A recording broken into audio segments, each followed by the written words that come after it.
Okay.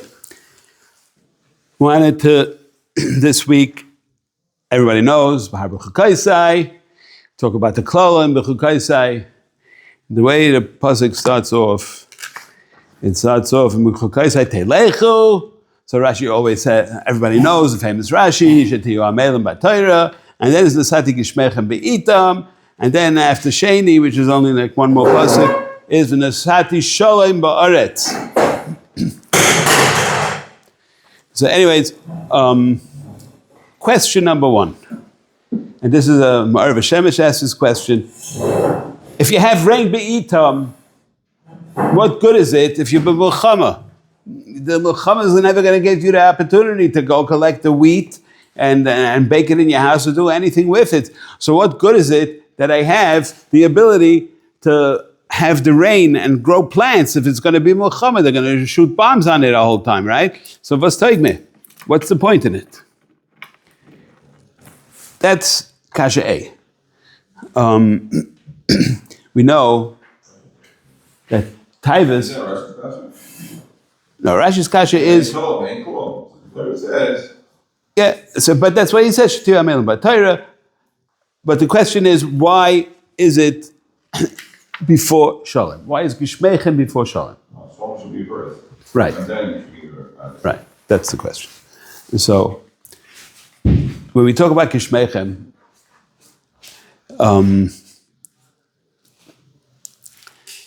what is Gishmechem? Typically, Gishmechem means Pashtus, it should rain on your plants. What does Gishmechem really mean? Well, Agashmius. If I'm not a farmer, so I don't need rain. I need money, right? So you have to understand that what there is, machlokes, is never a machlokes.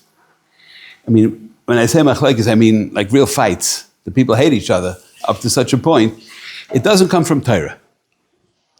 You could go into any base medrash and BMG, and you can see guys fighting and ready. They look like they're going to beat each other up in 1 second, screaming their heads off. And a second later, they're best friends joking around. There's no machlokes in Torah. In Gashmias, there's kinna, there's taiva, there's covered. If you have $1 million, I need to have $2 million. If you have a Cadillac, I need a Porsche. Whatever you have, I need better. And that is the ikar goyim of machlokes, that I don't forgive you to have anything. And that all comes from where? It does come from Gashmias. In Torah, it doesn't happen such a thing. And you see b'chosh that in Torah, that you could have an opinion or a shita or a svara, and I could have my shita or svara, and we could have machlokes. And markeda islay, everybody's happy, we keep on going. I hold that my svara is better, so you hold your svara is better, we're still on the equal footing. Therefore, Rashi tells us, why is it b'chukaisei teilechu shetiyu amelim b'Torah?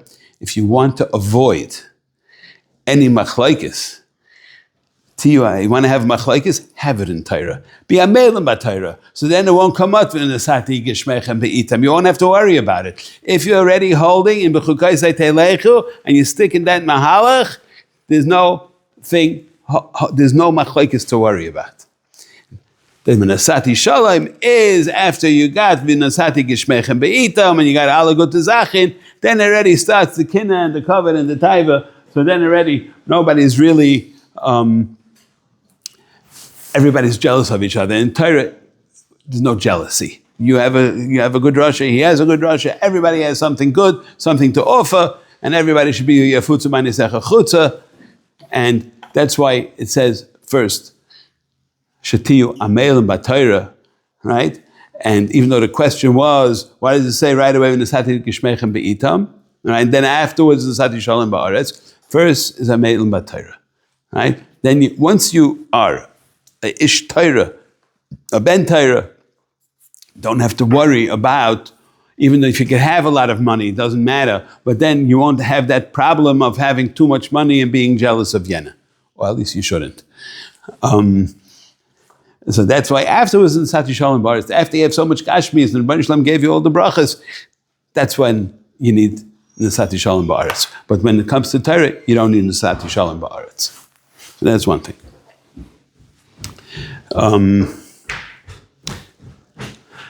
Okay. The other thing that I wanted to talk about is this what it says, Nesati Gishmechem Be'itam. So first of all, what does it mean, Be'itam? And what is the inyan of Nesati Gishmechem? The Arizal talks about over here, Gilgul Nishamas over here, that he says, Nesati Gishmechem Be'itam, he says, Inyanu Yermaz al Said HaGilgul, Kamosha Yadata, Kimiz Galgeles, Haneshama B'Shtei Yisaidis, and one is Daimim and one is Tzemeach.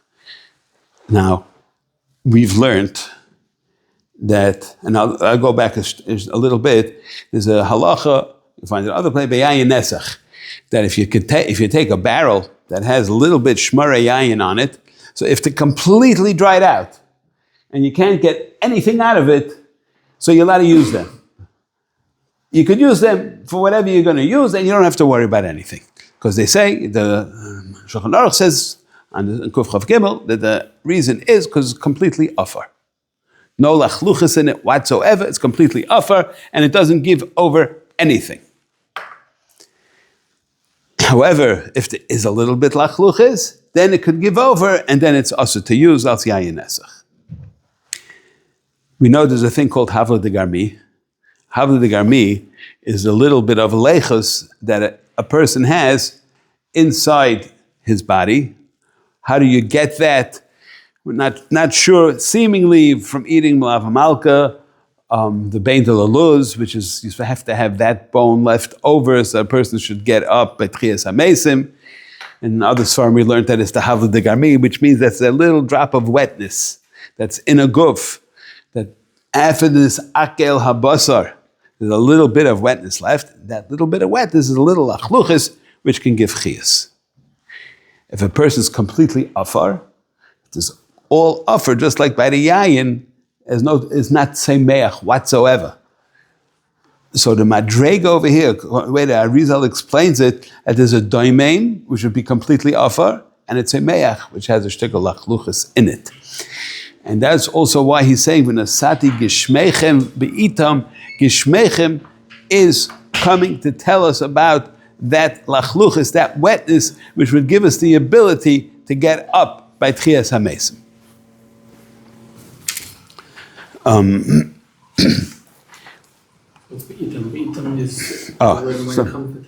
So now I'm going to talk about be'itam right now, because there are four madregas that you know of in a bria.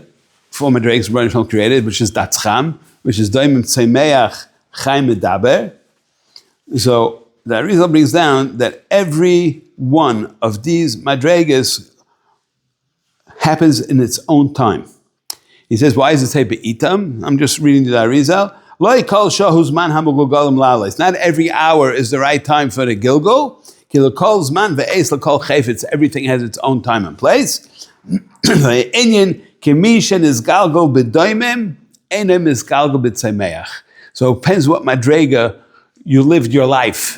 So this zman, that's why it's be'itam. He says next third, rak b'dalat chadoshim, to go from a doimim to tzemeach can only happen in Av, Elul, Tishrei, Cheshvan. And then the other madregas he goes through also, tzemeach to Baal Chai can only happen in Nisan, Iyar, Sivan, Tammuz. And from Baal Chai to Medaber can only happen in Kislev, Teves, Shvat, Adar, Adkan. That's the Arizal. So, Sati, Gishmechem, Be'itam. We need to go from Madrega A to Madrega B, from a Daimim to a Tzemeach, from a Tzemeach to a Chai, from a Chai to a Medaber. How do you go from one Madrega to the next Madrega? The only way to go is through having that lachluchas. How do you get that lachluchas? Right? We know that Torah is connected mayim, right? So it's Yena mayim provides a lachluchis, which gives the ability to be miskalgal from one madrega to the next madrega. And that's why he says, Dafka v'nasati gishmechem be'itam, the gishmechem Yeah, it could go on Gashmias too, and that's what everybody really asks for. But really, what we should be asking for is the Ruchnius Shabai and the ability to be miskalgal from one Madrega to the next Madrega, and also give us the ability to get up by Tchias HaMesim, that we should all be Zeichet to be Makabel Pnei Mashiach Tzidkenu B'mher V'yameinu.